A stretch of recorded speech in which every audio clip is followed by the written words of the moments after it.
अस्सलाम वालेकुम। हर साल के आगाज़ में हम एक स्मार्टफ़ोन बाइंग गाइड ज़रूर बनाते हैं ताकि लोग नए साल में सही फ़ैसला कर सकें। लेकिन सच बताऊँ तो 2026 की ये गाइड बनाने से पहले मैं खुद कुछ कन्फ्यूज़ हो गया था। कन्फ्यूज़ इस बात पर कि आखिर इस साल किस एंगल से बात की जाए, किस चीज़ को फ़ोकस किया जाए।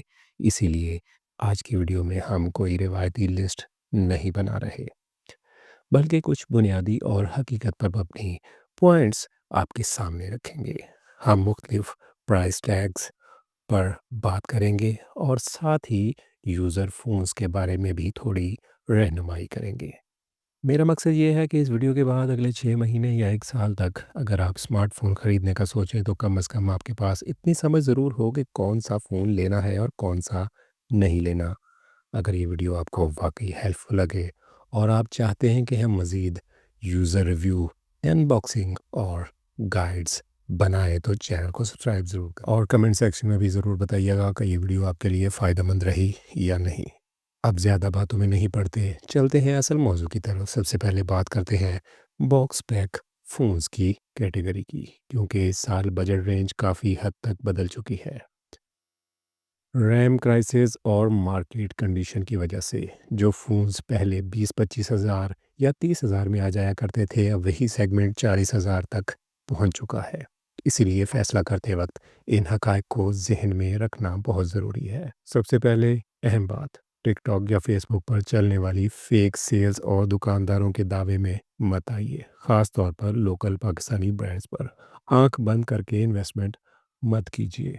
मजबूरी में अगर किसी लोकल ब्रांड का फ़ोन वाकई अच्छी स्पेसिफिकेशन दे रहा हो तो लिया जा सकता है, लेकिन मसला ये है कि ज़्यादातर लोकल ब्रांड सिर्फ शॉपकीपर्स को फ़ायदा देते हैं, सारिफ को नहीं। कुछ महीनों बाद इनके फ़ोन्स में स्क्रीन कवर, कैमरा ग्लास या दूसरे पार्ट्स आसानी से नहीं मिलती, इसलिए ऐसे ब्रांड से बचें जिसके पार्ट्स की अवेलेबिलिटी मशकूक हो। दूसरी अहम बात, अगर आपने 6 या 8 महीने पहले इस रेंज में कोई फ़ोन ख़रीदा हुआ है तो यकीन करें इस साल नया फ़ोन लेने की कोई ख़ास ज़रूरत नहीं। इसी फ़ोन को आराम से इस्तेमाल करें। तीसरी बात, जो बहुत कम लोग बताते हैं, इस बजट रेंज में तकरीबन जितने भी फ़ोन आप इस्तेमाल कर रहे हैं वो आपको एक जैसा ही तजर्बा देंगे। 25 से 30 हज़ार रुपये में 4 जीबी या 6 जीबी रैम तो चल ही जाती है, लेकिन याद रखें इस रेंज में वाकई बेहतर हार्डवेयर ज़्यादातर सैमसंग की तरफ से मिलता है, मसलन G99 जैसे प्रोसेसर। बाकी ज़्यादातर फ़ोन्स वही पुरानी परफॉर्मेंस देते हैं जो 3-4 साल पहले 20-22 हज़ार में मिल जाया करती थी। बस अब वही चीज़ 35 हज़ार में बेची जा रही है। कोशिश करें कि अगर आप 30 हज़ार से ऊपर जा रहे हैं तो कम से कम 8 जीबी रैम ज़रूर हो। एक और बहुत अहम पॉइंट, ऐसे ब्रांड्स पर इन्वेस्ट करें जो सॉफ्टवेयर अपडेट्स का वादा भी करे और पूरा भी करे। सैमसंग तो 6 साल तक अपडेट्स देता है, जबकि इन्फिनिक्स, टेक्नो और आईटेल ने भी कुछ फ़ोन्स में 1 या 2 अपडेट्स का वादा किया है। ये एक मुस्बत कदम है। डिस्प्ले की बात करें तो अगर किसी फ़ोन में 1080p रेज़ोल्यूशन मिल रहा है तो चाहे वो 90 हर्ट्ज़ हो या 120 हर्ट्ज़, तो वो बिल्कुल ठीक है। फास्ट चार्जिंग में अब 33 वाट एक नॉर्मल स्टैंडर्ड बन चुका है। 30 से 40 हज़ार की रेंज में जो फ़ोन्स 33 वाट्स सपोर्ट करे और साथ 6000 mAh जैसी बड़ी बैटरी दे, वो एक बेहतर चॉइस हो सकती है। लेकिन एक बात याद रखें, अगर कोई नॉन पीटीए फ़ोन इस रेंज में आपको पुरानी जनरेशन का दे रहा है तो वहाँ पार्ट्स और रिपेयर का मसला ज़रूर आएगा। लोकल पाकिस्तानी वेंडर्स का मसला ये है कि वो सिर्फ जनरेशन का नाम बदल देते हैं, असल में ना हार्डवेयर अपग्रेड करते हैं, ना डिस्प्ले, ना मजमूई एक्सपीरियंस। इसीलिए समझदारी के साथ फैसला करें, जल्दी में आकर नहीं। जीते रहें, खुश रहें। तो 2026 है और एक नया स्मार्टफोन लेने का सोच रहे हैं। ये फैसला पहले जैसा आसान नहीं रहा, पर घबराने की बात नहीं। इसी उलझन को सुलझाने के लिए तो हम यहाँ हैं। तो अगर इस साल एक नए फ़ोन की तलाश है, तो बिल्कुल सही जगह आएँ। चलें मिलकर देखते हैं कि आखिर माजरा क्या है। लेकिन ठहरिए, एक ज़रूरी बात, ये कोई आम टॉप 5 फ़ोन्स वाली लिस्ट नहीं होने वाली, बिल्कुल नहीं। आज हम असल में उन बुनियादी बातों को समझेंगे जिनके बाद एक अच्छा फैसला खुद किया जा सकता है। तो सबसे पहला सवाल तो यही उठता है, कि भाई 2026 में आखिर फ़ोन खरीदना इतना मुश्किल हो क्यों गया है।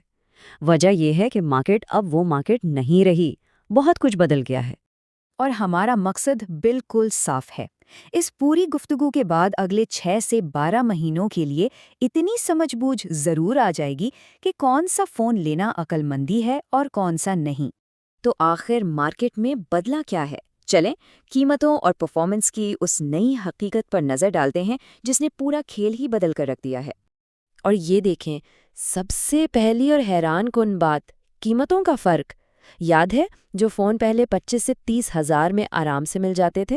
अब वैसा कुछ नहीं है। वही सेगमेंट अब सीधा 40,000 तक जा पहुंचा है। जी हाँ, ये है बजट फ़ोन्स की नई रियलिटी।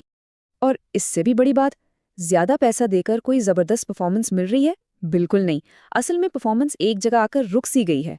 चिपसेट कंपनियां अब बजट फोन्स में कोई कमाल नहीं दिखा रही हैं। नतीजा, आज जो 35,000 वाला फोन है वो वैसी ही पावर दे रहा है जैसी 3-4 साल पहले 22,000 वाले फोन में मिलती थी।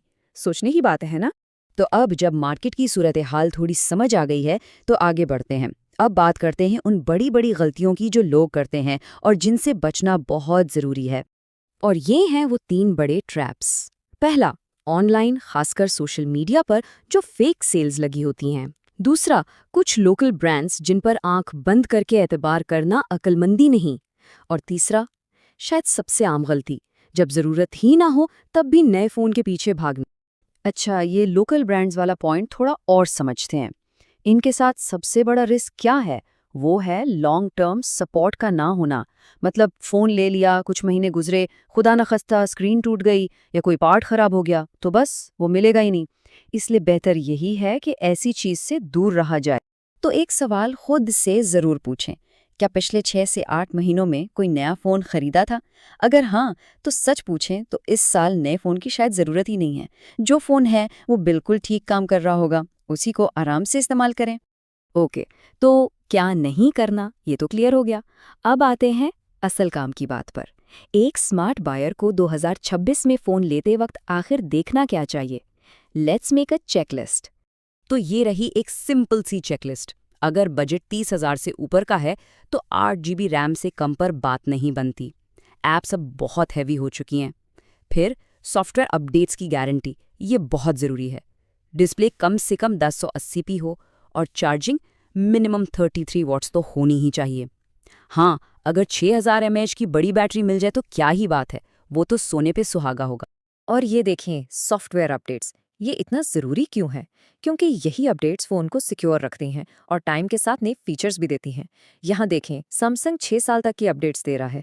इन्फिनिक्स और टेक्नो जैसे ब्रांड्स भी अब 1 से 2 अपडेट्स का प्रॉमिस कर रहे हैं, जो कि एक अच्छी बात है। लेकिन बाकी कई लोकल ब्रांड्स, वहाँ कोई गारंटी नहीं मिलती। तो अब आते हैं आखिरी बात पर। इस सारी इन्फॉर्मेशन को समेट कर देखते हैं कि असल वैल्यू, असल चीज़ कहाँ ढूंढनी है। और शायद इस पूरी गुफ्तगू की सबसे अहम बात यही है, इस बजट रेंज में कोई भी फ़ोन उठा लें, डे टू डे एक्सपीरियंस में कोई ज़मीन आसमान का फ़र्क नहीं आने वाला। तकरीबन सब एक जैसा ही फील होगा। तो छोटे मोटे फ़र्क के पीछे पड़ने का कोई फ़ायदा नहीं। इसलिए स्मार्ट चॉइस क्या है? वो जो रिलायबिलिटी यानी भरोसे और लॉन्ग टर्म सपोर्ट पर मबनी हो। थोड़े बहुत स्पेक्स इधर उधर होने से कहीं ज़्यादा ज़रूरी ये है कि फ़ोन कितना अरसा साथ देगा, उसको अपडेट्स मिलेंगी या नहीं और उसके पार्ट्स मिलेंगे या नहीं।